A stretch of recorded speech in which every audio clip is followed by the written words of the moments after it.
दोस्तों आज का यह वीडियो आपके BSc first year first semester botany के यूनिट नंबर 6 यानी कि प्लांट पैथोलॉजी से जुड़ा हुआ लेक्चर नंबर 6 है। और आज के इस वीडियो में हम बात करेंगे मैकेनिज्म ऑफ इन्फेक्शन की। तो जैसा कि आप सिलेबस में देख सकते हैं, यहाँ पर दिया हुआ है मैकेनिज्म ऑफ इन्फेक्शन और आपको डिटेल से पढ़ना है प्री पेनिट्रेशन, पेनिट्रेशन और पोस्ट पेनिट्रेशन के बारे में। तो आज के इस वीडियो में हम मैकेनिज्म ऑफ इन्फेक्शन की बात करेंगे और इससे जुड़े हुए जितने भी टॉपिक हैं उनको डिटेल से डिस्कस करेंगे। तो हर एक टॉपिक इम्पॉर्टेंट है, तो वीडियो को आप ध्यान से देखिएगा और पूरा देखिएगा। तो आइए आज के वीडियो की शुरुआत करते हैं। तो यदि हम बात करें इन्फेक्शन की, जिसे हम पेनिट्रेशन भी कह सकते हैं, infection process means establishment of pathogen in the host plant, यानी कि किसी भी रोगजनक का होस्ट के अंदर अपने आप को स्थापित करना ही कहलाता है infection. Entry and colonization of pathogen in the host tissue is known as establishment. तो यहाँ पर बात आती है स्टेबलाइजमेंट की, यानी कि अपने आप को स्थापित करने की। तो पैथोजेन जब होस्ट के अंदर इंटर कर जाता है और अपने नंबर को मल्टीप्लाई करता है, उसके अंदर ग्रोथ करता है, अपने कॉलोनी को प्रोड्यूस करता है, इसी को हम बोलते हैं स्टेबलाइजमेंट यानी कि स्थापित करना। The infective propagules coming in contact with the host are known as inoculum. और जो इन्फेक्टिव प्रोपोग्यूल्स है यानी कि जो पैथोजेन है, जब होस्ट के कॉन्टैक्ट में आता है तो उसे हम बोलते हैं इनोकुलम। तो आइए हम इन्फेक्शन साइकिल के थ्रू समझते हैं। तो यहाँ पर आप इन्फेक्शन साइकिल को देख सकते हैं। तो जो इन्फेक्शन साइकिल है इसकी शुरुआत होती है प्राइमरी इनोकुलम से। तो प्राइमरी इनोकुलम क्या होता है, इसके बारे में हमने प्रीवियस वीडियो में पढ़ रखा है। तो आपको बता दें कि प्राइमरी इनोकुलम के बिना कभी भी कोई डिजीज पॉसिबल नहीं है, यानी कि जब तक प्राइमरी इनोकुलम नहीं रहेगा तब तक किसी भी प्लांट में या फिर किसी भी ऑर्गेनिज्म में कोई डिजीज नहीं हो सकता। तो कोई भी पैथोजन का ऐसा पार्ट, चाहे वो स्पोर हो चाहे जीनोम हो, जो कि इन्फेक्शन फैला सकता है, उसे हम बोलते हैं प्राइमरी इनोकुलम। तो ये जो प्राइमरी इनोकुलम होता है वो होस्ट के सराउंडिंग होता है, जैसे कि सॉइल में या फिर सीड में। तो ये होस्ट में प्रेजेंट नहीं होता परंतु होस्ट के सराउंडिंग होता है। तो यदि होस्ट के इन्वायरमेंट में यानी कि होस्ट के इन्वायरमेंट के चारों तरफ अगर सफिशिएंट अमाउंट में प्राइमरी इनोकुलम है तो वह अगले स्टेप में पहुंच सकता है। और अगला स्टेप क्या है, इनोकुलेशन। तो इनोकुलेशन क्या है, इनोकुलेशन का मतलब है कि जो प्राइमरी इनोकुलम है यानी कि हम कह सकते हैं जो पैथोजन है, जब होस्ट के कांटेक्ट में आता है वो क्या कहलाता है, इनोकुलेशन। तो इनोकुलेशन हुआ, इनोकुलेशन के बाद इन्फेक्शन हुआ। तो इन्फेक्शन कहाँ हुआ, इन्फेक्शन होगा होस्ट सेल के अंदर। तो इन्फेक्शन के लिए भी जो पैथोजन है उसको पिनेट्रेट करना होगा। पिनेट्रेट करने का मतलब कि होस्ट के अंदर जाना। तो कोई भी पैथोजन किसी भी होस्ट के अंदर डायरेक्टली भी पिनेट्रेट कर सकता है, इनडायरेक्टली भी कर सकता है। तो उसके बारे में हम आगे डिटेल से जानेंगे। तो पिनेट्रेशन के बाद अगला जो स्टेप आता है वो आता है होस्ट रिकॉग्निशन का। तो होस्ट रिकॉग्निशन सबसे इंपॉर्टेंट स्टेप होता है। तो एक सबस्टेंस होता है जिसे हम बोलते हैं एलिसिटर्स, जो कि दोनों में प्रेजेंट होता है, यानी कि पैथोजन में भी प्रेजेंट होता है और होस्ट में भी प्रेजेंट होता है। तो एलिसिटर करता क्या है, तो एलिसिटर करता क्या है कि जो पैथोजन है जब ये होस्ट के पास जाता है तो ये हेल्प करता है उस पैथोजन को उस होस्ट के ऊपर सरवाइव करने के लिए। मतलब कि यह एक तरह से पैथोजन की हेल्प करता है कि वह पैथोजन उस होस्ट के ऊपर सरवाइव कर पाएगा या नहीं। यानी कि यह एक तरह से होस्ट को रिकॉग्नाइज करता है, पहचानता है कि वह पैथोजन उस होस्ट के लिए है या फिर नहीं है। जैसे अगर हम एग्जाम्पल के रूप में लें, यदि कोई वीट का डिजीज़ है तो वो राइस में नहीं लग सकता, या फिर राइस का कोई डिजीज़ है तो वीट में नहीं लग सकता। तो इसी प्रोसेस को हम बोलते हैं होस्ट रिकॉग्निशन। तो इसके बाद आता है नेक्स्ट है इन्वेजन। तो इन्वेजन का मतलब होता है आक्रमण करना। तो जब पैथोजन अपने होस्ट को पहचान जाता है कि ये जानता है कि हमारा ये सुटेबल होस्ट है, तो वहाँ पर अपने नंबर को बढ़ाना स्टार्ट करता है, ग्रोथ करता है, रिप्रोडक्शन करता है, यानी कि एक तरह से अपनी कॉलोनी को बना लेता है। ठीक है, तो इस तरह से हम कह सकते हैं कि वो जो पैथोजन है होस्ट के अंदर अपने आप को स्टेबलाइज कर लिया। तो जब ये अपने नंबर को बढ़ा देते हैं तो एक प्लेस ऐसा होता है जहाँ पर इनकी बहुत अधिक संख्या होती है और वहाँ पर वो न्यूट्रिशन को लेते हैं होस्ट से, और वो जो पोजीशन होता है वो कहलाता है कोलोनाइजेशन, यानी कि वहाँ पर वो अपने कॉलोनी को स्टेबल कर रहे हैं।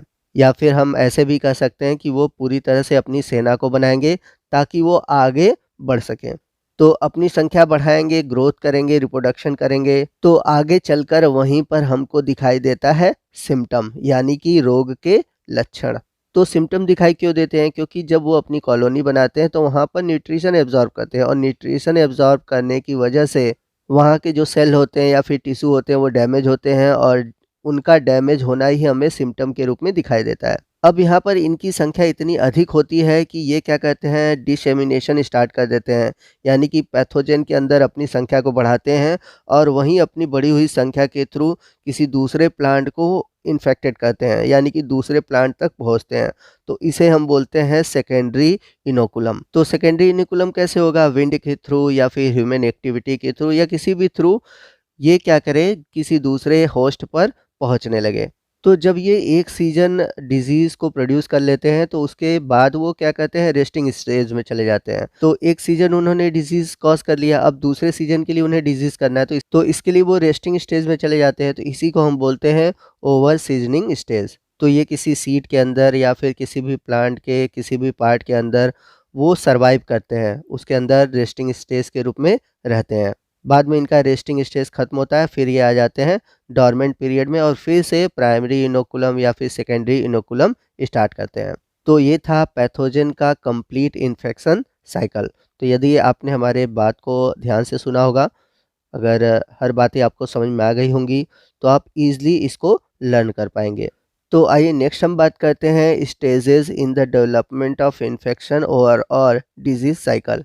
तो कुछ स्टेजेस होती हैं इन्फेक्शन को डेवलप करने में या फिर डिजीज साइकिल को कंप्लीट करने में। तो सबसे पहला है प्री पिनेट्रेशन, सेकंड है पिनेट्रेशन और थर्ड है पोस्ट पिनेट्रेशन। तो यदि हम बात करें प्री पिनेट्रेशन की तो आप इसको इस तरह से कोरिलेट कर सकते हैं कि जैसे कोई सेना है और कोई युद्ध करने जा रही है, तो लड़ाई करने से पहले उसकी क्या प्रिपरेशन है, उसकी क्या तैयारी है, वही कहलाता है प्री पिनेट्रेशन।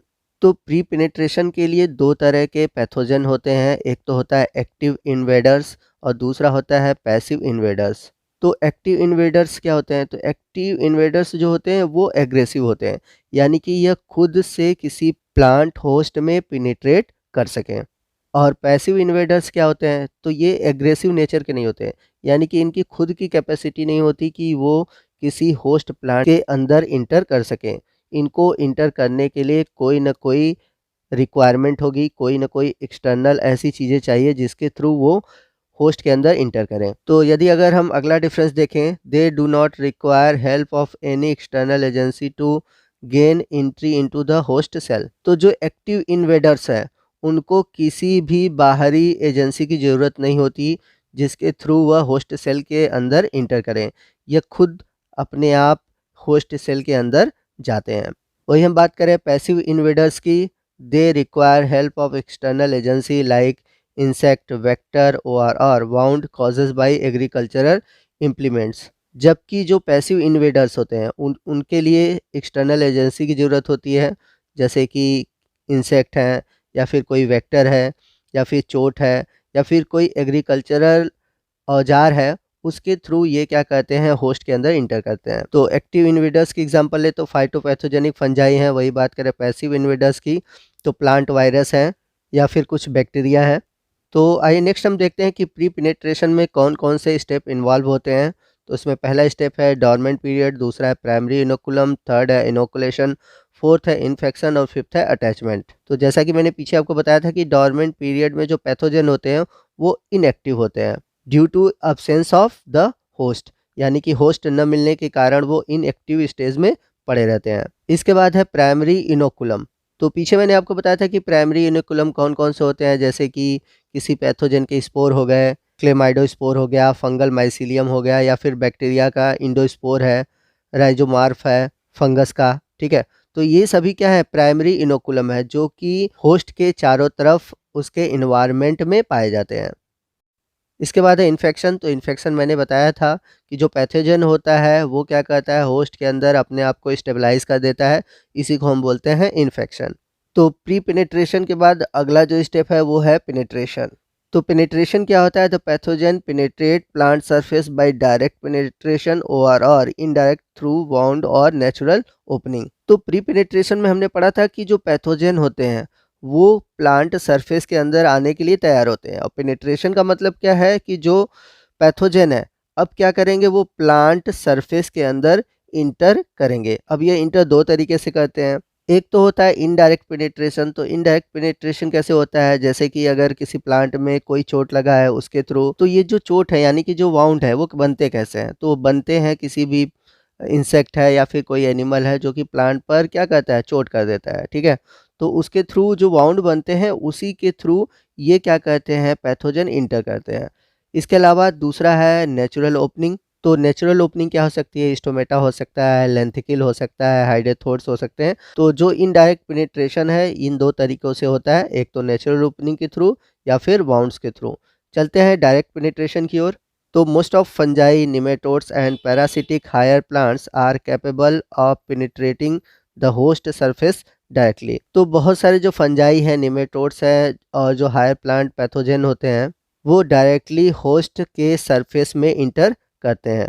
तो जो होस्ट होते हैं उनके पास डिफेंसिव मैकेनिज्म होती है, जैसे कि उनके जो सेल वॉल होते हैं या फिर उनके पास कुछ केमिकल कवरिंग होती है जिससे कि वो अपने आप को पैथोजन से प्रिवेंट कर पाते हैं। तो ये जो डायरेक्ट पेनिट्रेशन होता है वो दो तरीके से होता है। तो फर्स्ट है ब्रेकडाउन ऑफ फिजिकल बैरियर और सेकंड है ब्रेकडाउन ऑफ केमिकल बैरियर। तो जैसा कि नाम से ही क्लियर हो रहा है कि जो फिजिकल बैरियर है यानी कि जो फिजिकली स्ट्रॉन्ग बैरियर है, चाहे सेल वॉल हो, स्ट्रॉन्ग हो या कुछ भी हो, तो उसको पैथोजन क्या कहते हैं, क्रॉस करते हैं। तो वो डायरेक्टली उसके अंदर पेनिट्रेट कर जाते हैं, तो उसके लिए उनके पास वो क्वालिटी होती है। उसी तरह अगर कोई केमिकल बैरियर है यानी कि किसी प्लांट के बाद कोई ऐसा केमिकल है जिससे वो अपने आप को प्रोटेक्ट कर रहा है, तो वो पैथोजन क्या करेगा, उसके केमिकल बैरियर को ख़त्म कर देगा और डायरेक्टली इंटर कर जाएगा। तो ये दो तरीके हैं जिसके थ्रू जो पैथोजन है वो डायरेक्ट पेनिट्रेशन करता है। तो पेनिट्रेशन में एक सिंगल स्टेज होता है, होस्ट रिकॉग्निशन। तो जैसा कि मैंने पीछे आपको बताया था होस्ट रिकॉग्निशन क्या होता है, तो मैंने बताया था कि कोई भी पैथोजन हो उसके लिए एक स्पेसिफिक होस्ट होता है।